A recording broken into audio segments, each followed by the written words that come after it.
Students हम calculate करेंगे energy for lithium ion. हम देख लेते हैं लिथियम आयन अगर उसमें एनर्जी शेल n इक्वल्स 3 हो, ठीक है, शेल नंबर 3 हो हमारे पास, तो उसके लिए एनर्जी हमने कैलकुलेट करनी है। और किसके लिए? लिथियम आयन के लिए, ठीक है। लिथियम आयन के लिए अगर हम देखें एटॉमिक नंबर तो ये हमारे पास आ जाता है जो कि गिवन है हमें 3, ठीक है। तो यहाँ हम लिखेंगे 3।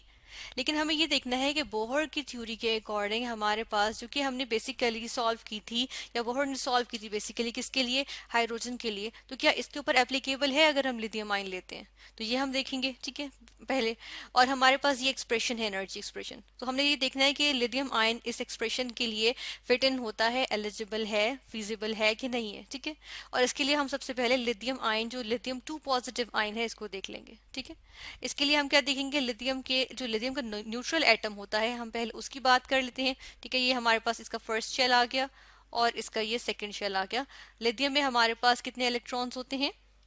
लिथियम में हमारे पास, हम कहते हैं कि हमारे पास कितने इलेक्ट्रॉन्स होते हैं? हमारे पास 3 इलेक्ट्रॉन्स होते हैं। नंबर 1, ठीक है, 2 एंड देन 3, ठीक है। ये 3 इलेक्ट्रॉन्स हमारे पास आ गए। लेकिन लिथियम 2 पॉजिटिव आयन पे कितने होंगे? हम देखते हैं कि एक इलेक्ट्रॉन और दूसरा इलेक्ट्रॉन, ये 2 इलेक्ट्रॉन्स लूज हुए हुए। और जब इलेक्ट्रॉन्स लूज हो जाएंगे तो हम देखते हैं कि ये वाला शेल खत्म हो गया, ठीक है।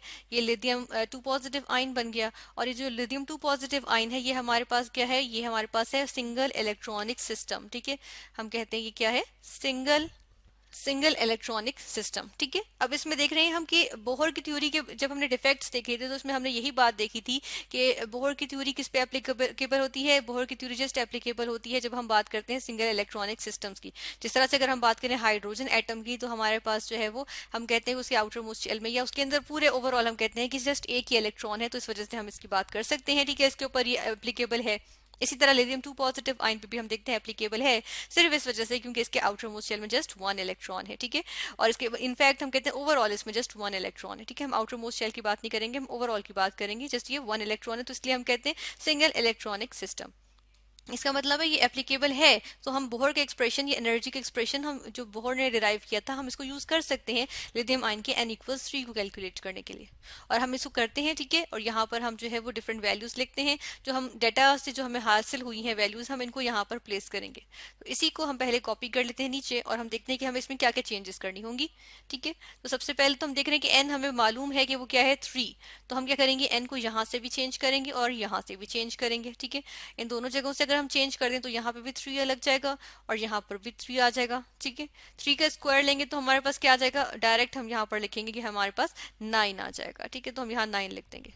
जबकि अगर जी देखें तो हमें पता है यहाँ पर जिस तरह लिथियम का दिया हुआ एटॉमिक नंबर वो है 3, ठीक है। वैसे भी हमें पता होना चाहिए कि जी जो है वो लिथियम के लिए होता है 3, ठीक है। तो हम यहाँ पर लिख देंगे 3 लिख दिया हमने, ठीक है।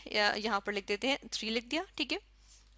अच्छा, अब ये देखिए कि कुछ यहाँ पे कैंसिलेशंस बन रही हैं जो हम पहले उनको कंसिडर कर लेते हैं। जिस तरह से 3 इंटू 3 हम कहते हैं कि 9 होता है तो यहाँ 3 आ जाएगा, ठीक है। और 3 इंटू 8 हमारे पास क्या होता है? 24। तो यहाँ पर हम फाइनली एक्सप्रेशन जो लिखेंगे हम यहाँ पर देख लेते हैं कि वो हमारे पास क्या होगा।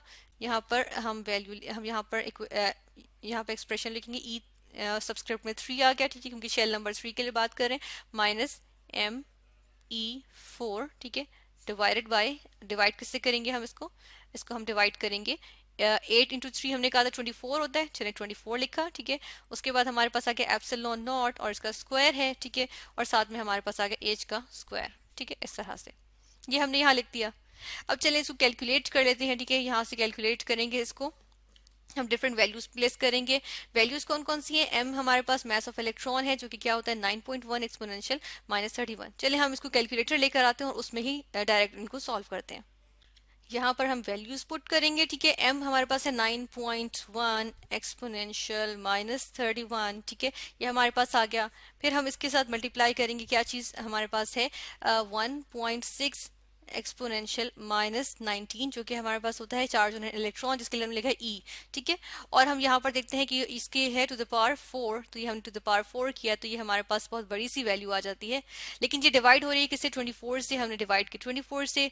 और किससे डिवाइड हो रही है? ये एप्सिलॉन नॉट से, जो कि होता है 8.85 एक्सपोनेंशियल -12, ठीक है।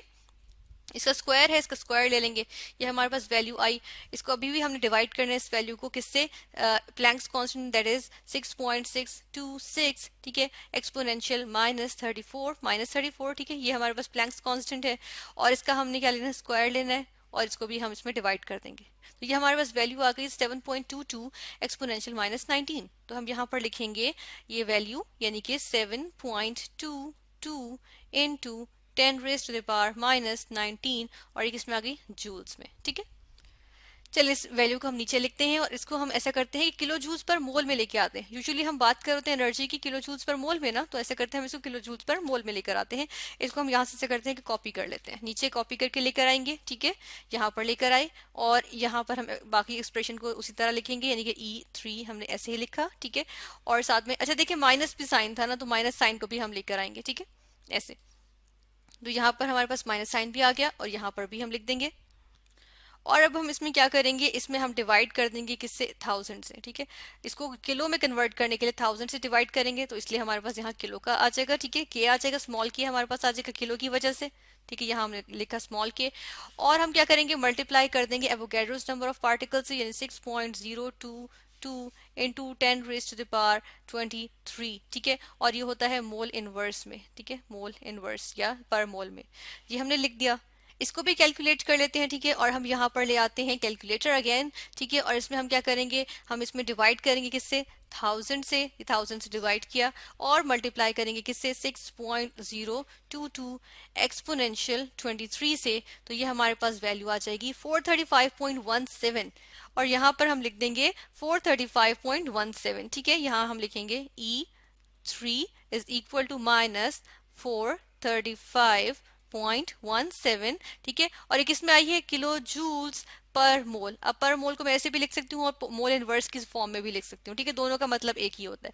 तो ये हमारे पास वैल्यू आ गई। ठीक है, जो कि हमने हासिल कर ली। ये हमारे पास किस तरह से आई है, ये हमारे पास for n is equal to 3 के लिए आई है एनर्जी की वैल्यू। और ये किसके लिए है, किस स्पीशीज के लिए है, ये है लिथियम आयन के लिए।